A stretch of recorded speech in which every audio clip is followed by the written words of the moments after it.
Hi, and welcome to Barely Research Facts. Barely Research Facts is a facts-based show, Barely, brought to you by ArtNowThus, a content, arts, and events company based in India. The show is a trip down dissection lane of words. Every episode, Ragini and Shar choose one word and deep dive into it. Every interesting fact we can find, we research somewhat casually and bring to you, pairing it with some good humor and casual chat between two friends. We've got a Fact Pack Season 2 with the usual great facts, good chat, and we've thrown in a ton of guests this season. Well, I say a ton, I mean more than last season. And I hope you've been listening, because we've really enjoyed it. And also it brings you facts with that expert edge, hey? So, today's episode. Today is the 26th of November, we're aware, at BRF. Ragini, do you know today's yes, undisputed? Yes, we just found out. So 3 days. We've done this quite a few times. This intro itself, I think, is the length of an episode if we left it unedited. We won't do that to you. Anyway, so 3 days ago, it was the 23rd of November. Great maths there. It was Fibonacci Day. Does that ring a bell, that word? Well, it's named after, the day is named after Fibonacci, the sequence. And it's a series of numbers where the sum of the previous two numbers gives us the number following, thereby creating a series. So, if I've not explained that clearly enough, let's get an example. So the Fibonacci sequence would be 0, 1, 1, 2, 3, 5, and then I can't do any more maths after that, but you get the meaning. You get what I mean. Yeah. Basically, start with 0 and 1, and then carry on adding the numbers through, and then it creates the sequence. So November 23rd is an important day for the Fibonacci sequence because when written in the month-date format, which is confusing for Indians and where I live right now in the UK, but not for Americans. And it's important for Fibonacci Day because it's 1, 1, 2, 3. There we go. I won't belabor the point. Now, while you're busy commiserating with us that you didn't celebrate Fibonacci Day enough, welcome to the 10th episode of our second season here at BRF. I know, 10 episodes, Ragini. Okay, wow, that just took me by surprise. This episode, we've chosen the word number. Simple creatures. Again, we've said it once, we'll say it again. We're not complicated. So in this episode, somehow we're back on the topic of cults, favorite topic for most people around. Wait to find out how we've managed this. All I'll say is that the connection with cults, it has something to do with a right triangle, some misattributed discoveries. If you're guessing Tesla, you're guessing wrong. And vegetarians who weren't really vegetarians, which is a tale as old as time. We also obviously talk about the Fibonacci sequence. Thankfully, it won't be me. It'll be Ragini, who has done her research. Barely. Much research. And how it came to be, what it is, and why the golden ratio might not be the all-pervasive standard code for all of nature's beauty, which we've all heard, I think. And finally, a prime conspiracy uncovered. Wait for that till the end. Enjoy. Wow. Wow, we really sound like we have a super interesting episode. Given for two people who have no clue about what numbers really mean, we've done a good job, I have to say. I like that you spoke for me there, but friend of 15 you plus years, up to 5. Accurate. So I think case was made. It is true. So starting off, before we begin, just because I feel like we just need to explain this a little bit, since we based this whole episode around Fibonacci Day, which clearly means so much to us. I'm going to explain a little bit about what, so Shar has explained what the sequence is, right? Like she's told you how the Fibonacci sequence has come to be. But honestly, I think this was really something I just came to understand myself, now in the research of this episode. But what I did find out is that mathematicians love Fibonacci numbers. So I was watching a couple of these videos because a lot of it's a difficult concept. The Fibonacci concept itself is not super hard to understand, but some of the things around it can get a bit complicated, especially if you're not someone from that world, in my opinion. I don't know, somebody might be listening to this podcast and be like, what? It's so simple. But it took me a bit. But okay, so apparently the reason why people, mathematicians love this number is because it just Fibonacci numbers, the individual numbers themselves, have a habit of popping up significantly all over nature. So if it's the number of petals in a flower, which could be 8, which is, the Fibonacci number after 5, or the number of spirals in a sunflower, which is 34, which is also a Fibonacci number. So a lot of these Fibonacci numbers just seem to show up in different places in nature. Okay, Right. so that's one cool thing. But also when you square individual Fibonacci numbers, so if you square one of 1 is 1, and then square 2, and square of 2 is 2, and etc., etc., etc., the pattern will continue. The same Fibonacci pattern continues. Okay, but what also happens is that when you add these squared numbers in consecutive pairs, the resulting numbers. So, for example, if you have, the square would be 1. So it'd be 1, 4, 9, etc., right? Because you've squared the numbers in the sequence. Are you following me? I'm hoping people are. Yeah. It's no. This isn't complicated. This isn't. I don't find it complicated yet. Super. Yet. But basically, when you add this, so what happens is that the numbers that you get as a result of these additions are all consecutive multiplications of consecutive Fibonacci numbers. Now, to explain that, basically, like I'm going to actually, I'm not going to even I am powering through it, but I won't power through it because I have a great video that will do so much better a job of explaining this than I am, because honestly, I just cannot. I've tried my best to put the numbers down and everything, but you need to see it to understand it. It's a great test job, I promise you. Yeah, it's in the blog notes, guys, so check it out. I love it. No, honestly. Yeah, no, I'm very visual as well, so I get it. Yeah, because you do, like, honestly, because I was reading it for the longest time and I just couldn't understand it. And then I saw this video and I was like, oh, it all makes sense. And now I feel like I can explain it. But I clearly spoke too soon for that too. Anyway, okay. So what I'm going to try, though, is I'm going to still try and explain something of this. Okay, so now if you were to divide these squared Fibonacci numbers, right? We talked about the squared Fibonacci numbers, 1, 4, etc., by the smaller consecutive number. So 4 is divided by 1, etc. Okay, the resulting answers that you get is closer to this number, which is 1.618033, which is the golden ratio. Okay, and the higher you go in the Fibonacci sequence, the closer these results come to this golden number. Right. Okay. Does that make sense? Yeah. So this happens when you square the number. Okay, so basically, and this number is the famous golden ratio that we've all heard about, and people talk about it like it's the epitome of all of anything aesthetically beautiful follows the golden ratio. The golden ratio is apparently credited to also be nature's secret code for all that is perfectly beautiful. So right from facial aesthetics, you have actresses and actors like who are gauged on the basis of their facial beauty, and just like if you have to calculate who is the most beautiful of them all, like the closest to your face comes to the golden ratio in terms of its proportions. But also, like, apart from that, the pyramids of Giza. Yeah, so I was reading this and I was like, super cool, right? Like, it does sound great. But I'm also just thinking, is it really true? Like, okay. You've just set it up and now you're smashing it with a hammer. Yeah. But is it? Honestly, like, isn't it a bit too good to be true? It just feels like it's too perfect. And I mean, me, the thing I'm a born skeptic. I think human beings just look for patterns everywhere. So I just assume that makes sense. Yeah, I think everyone. I believe you. And if you have this lovely little theory wrapped in a bow presented to you, why wouldn't you just take it? But exactly. You will not take it because I'm around to make sure that you don't take it. Yeah. So you got the gullible and the skeptic. Go on, skeptic. The first thing to debunk is that the sequence was not originally Fibonacci. In fact, his name was also not Fibonacci in the first place.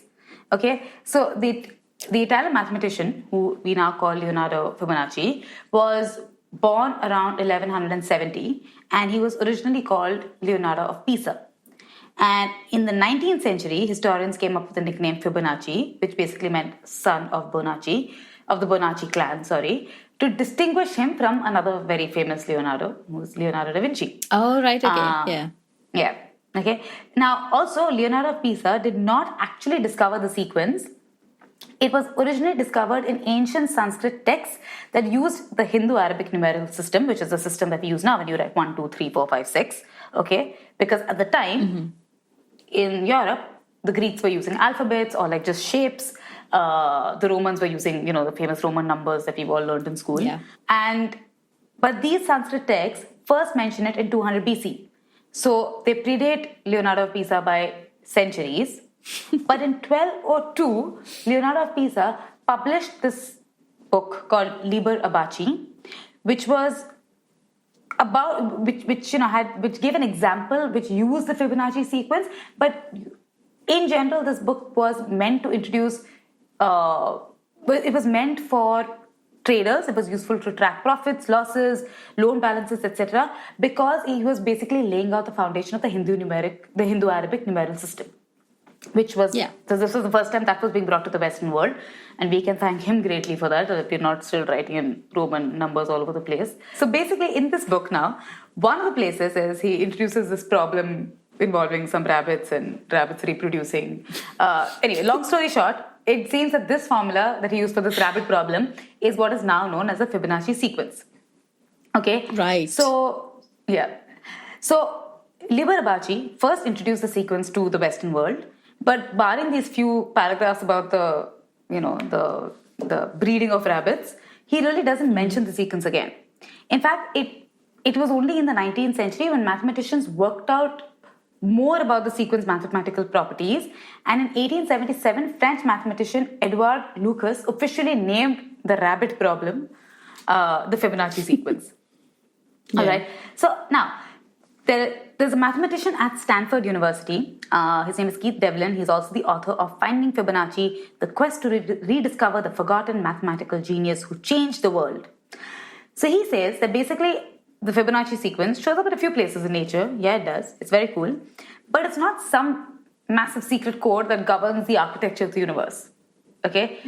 It is true that the Fibonacci sequence is closely connected to what is now what we know as the golden ratio and all that, which also apparently has its own, But what I think he's trying to say is that it's a massive oversimplification, that it shows up in a few places, and because it just captures the imagination at large, people have just attributed it to everything. So the golden ratio will manage to capture, you do see it in the number of petals in a flower, for example, or the spirals of a pine cone, and all of that is there. But as many things that show Fibonacci numbers and, work according to the Fibonacci sequence, there are equal number of things that also don't. And they don't and what he basically says that it's not God's only rule for growing things. That's his very succinct way of putting it. All of this that we're also talking about, which is these things do if you had to find connections, you can, you know what I'm saying? But this thing of it being all pervasive seems to be not as true. But it does seem like there was a book in 1855 written by a German psychologist called Adolf Zeising, and he called it aesthetic research. So he claimed that the proportions of the human body were based on the golden ratios. In subsequent years, it kind of started to, there was this golden triangles and golden rectangles and all sort of theories about these iconic dimensions at the Pyramid of Giza and the Parthenon and Leonardo da Vinci's Vitruvian Man, which is also supposed to follow this, this ratio very closely. Yeah. And yes, there are these claims of it, this ratio being the most pleasing aesthetically to the human eye. But apparently, according to Devlin, the mathematician at Stanford, when you do test them, and you do test them across a bevy of other objects as well, they are measurably false. So I'm going to conclude by using Mr. Devlin's words himself, because he seems to be quite annoyed. We are good pattern recognizers. We can see pattern regardless of whether it's there or not. In the end, it's all just wishful thinking. He's just banned everyone who thinks it. Don't hold back, people like this, who have such a... tell us how you really feel. Yeah. I think it's just people who are done with this shit. Those are the ones. I've heard so they're many probably people immersed in it. Yeah. And that is the Fibonacci sequence and all the lies and truth about it. Who thought math could be so exciting? I mean, well, It is interesting, and I think the way that you explained it was good enough for someone like me and you. Maybe not the mathematician, but for the vast majority of people, that's all they really need to know, right? Yeah. It's not true. Okay, we're going to take a little break, and we're going to come back with the next fact. See you on the other side.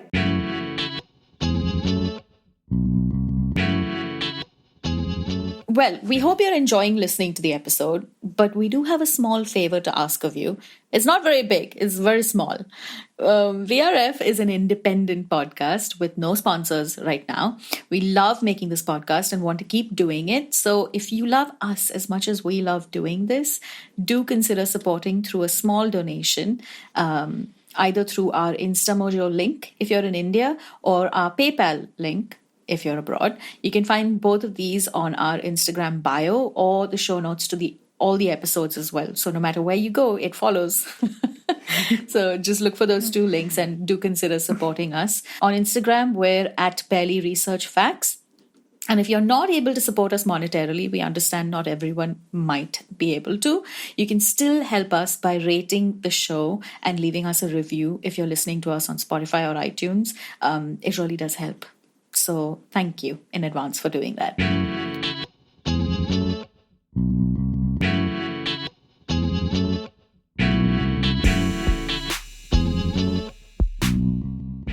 And we're back.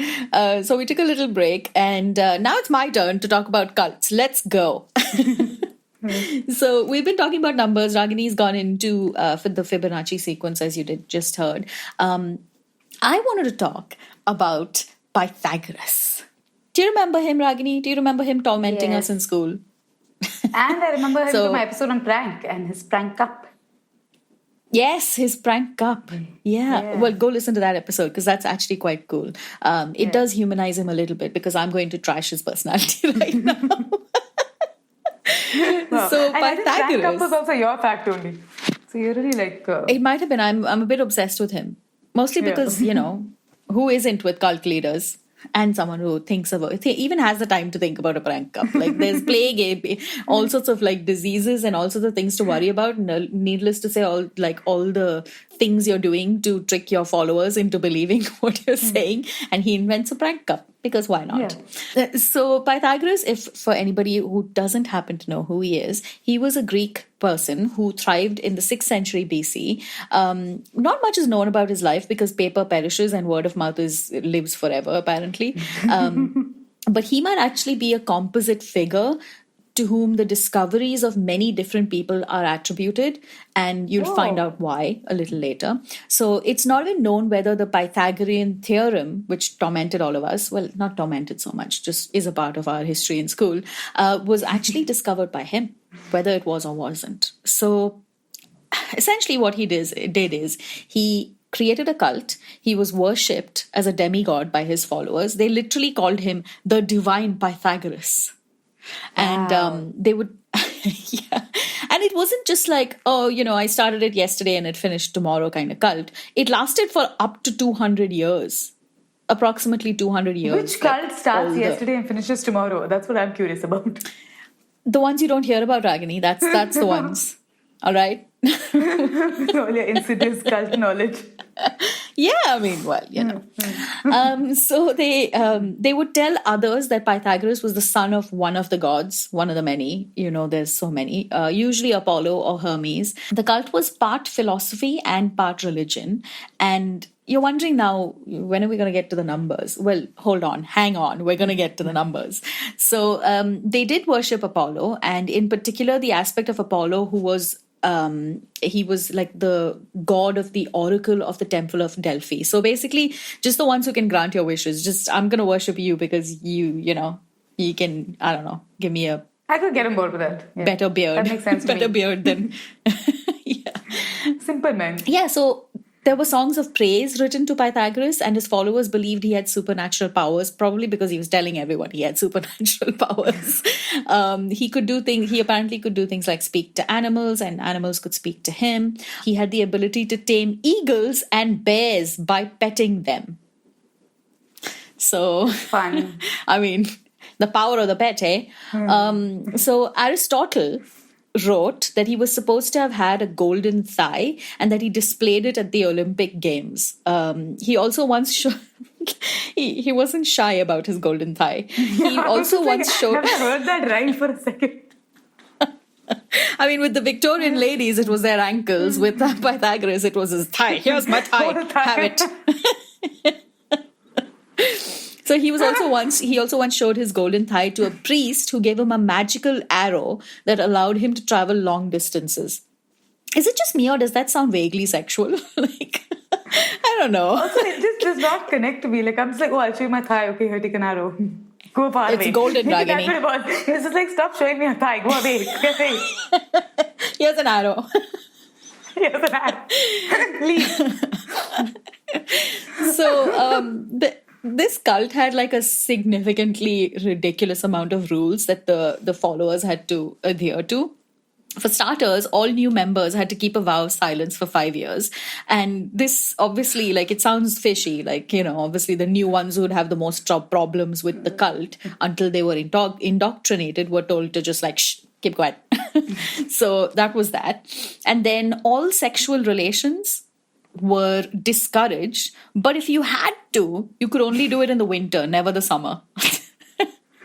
I mean, this just... Well, because Pythagoras didn't like sweaty sex, Ragini. He liked to do it in the winter, so he was like, nobody else will either. And then you couldn't break bread with your hands, and you couldn't stir fire with iron. I mean, I guess the break bread thing's a bit weird, but maybe there was some logic of some kind to starting a fire with iron. Who knows? And they were all also stipulated to be vegetarians. And Pythagoras obviously put this in place because apparently animals were former human souls. So that's not, that's believable in that time, completely believable. But in addition to meat, cult members were also not allowed to eat or touch beans. Poor guys. Why you ask? Vegetarian.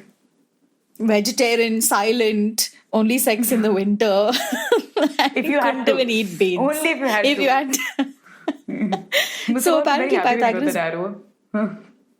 Yeah, oh thank God he's gone. So Pythagoras, he could also come back though. One could argue he could come back as quickly. Yeah. So Pythagoras believed that fava beans contained the souls of the dead. Also, you couldn't eat them because they resulted in flatulence. And when you passed gas, you lost part of your soul. Oh, I thought when you passed gas, you lost the soul that has come in the fava bean. I was obviously, man, poor guy wants to get out of there. No, you lost your own soul from the farts, from the endless farts. I think they were just in a cave and Pythagoras was like, I've had it with these farts. Especially you, Jeff. Eating beans now. It's disgusting. No beans for everyone. Yeah. So anyway, there was hypocrisy to it because Pythagoras was known to have seen to be eating meat, and he would pass it off as, someone would say, well, you're eating meat right now. And he'd just be like, well, I killed it before I ate it. So it's dead now and it's fine. Which is, it's like, when you're fighting with another kid. When you are a kid, you're fighting with another kid on the playground and you playground insults. It sounds a bit like that, where he's just like, well, I killed it. It's not alive anymore. There you go. It's my bat. I'll do the batting. Yeah. What soul? Oh, we are meeting it. There's no soul. So now they did it. There was, I have come to the numbers bit of this fact. So mathematics was quite, it wasn't an integral part, but it was part of the spiritual ethos of the cult. And they didn't practice it to solve for, the problems in the universe or to solve, to make for solutions. They just did it because they just did it. It's just why are you not eating fava beans? Because, because. So mathematics to the Pythagoreans was geometry and natural counting numbers. And they would engage in mathematics as a spiritual exercise, but not really to solve any practical problems. And they had an interesting system of attributing specific properties, mystical properties, to numbers 1 through 10. So like 1 symbolized unity and the origin of all things. 2 was symbolic of female, the female principle. 3 was for male, and when you added 2 and 3, it made 5, which was for marriage. They did think that one through. I mean, it wasn't that much of a reach. I could figure it out, so, What is 4? 4 represented justice. Oh. So before marriage was justice. Yeah, justice before marriage. And then the most perfect number was 10, because 10 was equal to 1 plus 2 plus 3 plus 4. So unity plus male plus female plus justice. So it was like... Oh. What more could you desire? Yeah. So anyway, I'm not going to go through all of that because I don't know if there's any merit to any of that. But they were also fascinated by the presence of numbers in the natural world. So perhaps their most spectacular discovery was that musical harmony is related to simple whole number ratios. So let me try and explain. So a string, like on any kind of musical instrument, produces a note with a particular pitch. So a string half as long as that particular string on an instrument produces an extremely harmonious note to the first, now called an octave. A string 2/3 as long produces the next harmonious note, now called the fifth. And 1/3 as long produces the fourth, which is also very harmonious. So essentially, they just noticed that aesthetically pleasing music, or music that was at least pleasing to the ears, came from these very real whole number ratios. So they discovered these facts empirically by experimenting with strings of different lengths. So there was like some kind of like process that went into it, apart from not eating fava beans. So today, these harmonies are traced to the physics of vibrating strings, which move in patterns of waves. The number of waves that can fit into a given length of string is a whole number, and these whole numbers determine the simple numerical ratios. So there was science behind it. They did notice something that was valuable, and like the article that I took my research off of states, it was quite spectacular. And when they don't form a whole number ratio, what happens, do you ask? It sounds discordant. It sounds unpleasant. Wow. It is, isn't it? Because, I mean, at least, they were crazy, but they, like a broken clock is right twice in a day, right? So... They had to have something. So all of this later led the German astronomer Johann Kepler, who, if you've heard of Kepler, we had a bit of a geekgasm over him in one of our previous episodes, Revolution. Or was it Sun? Who had James Webb had the solar sheet, right? Yeah, it was after the Kepler telescope. So it was like a better version. Revolution. The Kepler telescope was an episode on Revolution. Yeah. So, go give that if you want. Give that a listen if you want to hear one of us, maybe me, maybe Ragini, geek out. So, Johann Kepler, it alerted him to the concept of the music of the spheres. It's a kind of heavenly harmony in which the planets effectively produced tunes as they moved across the heavens. So, that's beautiful also. Yeah, so it was influential in establishing many different, that there is some kind of order in the cosmos, and that eventually led Isaac Newton to discover the law of gravity. So in the end, it's a happy story because other people made good of it. Yeah, even though Pythagoras was crazy, he was a crazy man. He was free of flatulence, not free of hypocrisy. But did contribute to some important discoveries. Yes. We don't know of here. Yeah, he might have been stuffing his face with fava beans on the side, just using his arrow, going far away to fart and come back. Who knows? Flashing his golden hair on the place. Yeah. Oh God, yeah, that'd be creep in the days of the ancient Greeks. A Greek creep. Okay, but very quickly. So we talked about a prime conspiracy. Yeah. Very quickly. Mostly very quickly because there's very little of this that I've actually understood, but I will power through. This fact, I though have to say, I have asked so many people to explain this article to me. So I feel like just on account of how not barely researched this fact is, it deserves a special mention. But, so, two mathematicians have uncovered a previously unnoticed property of prime numbers. Now, prime numbers are basically numbers that are divisible by themselves or one. That's it, right? We all know that. We all went to school. Everyone knows that. But it does seem that prime numbers have decided preferences about the final digits of the numbers of primes that will follow them. So I will explain. Basically, according to their study, in the first billion prime numbers, a prime ending in 9 is almost 65% more likely to be followed by a prime ending in 1 than another prime ending in 9. Okay, so the two mathematicians, Kanan Soundararajan and Robert Lemke Oliver of Stanford University. Stanford University seems to be really killing it in this episode. Also, I just have to point out that you stumbled with the Indian name, but didn't. I flew through even I noticed that. Soundararajan. Sorry, Ragini. I had say it right. Before someone else pointed it out. Well, I got very defensive over that for a second. I was like, come on, you say it then. Right, Soundarajan. Okay. So they basically... No, that is not how you say it. First of all, I just... Soundararajan. I got it correct. Right, okay. Apologies, Ragini. Continue. Yes. So they presented evidence to show that prime numbers repel other would-be primes that end in the same digit. And they have varied predilections for being followed by primes ending in other possible final digits. So primes have a very specific liking for some primes that end in certain numbers, and they absolutely dislike other primes that end in other numbers. And especially if a prime ends in the same number as that prime ends in, they will just not hang out with They're like, no thanks. Yeah, you can't sit with me. So this is the prime conspiracy. Now, it does seem to be, that you would imagine that, okay, prime numbers are barring, say, 2 and 5, but that only occurs once in the entire prime sequence. Otherwise, most prime numbers end in 1, 3, 7, or 9.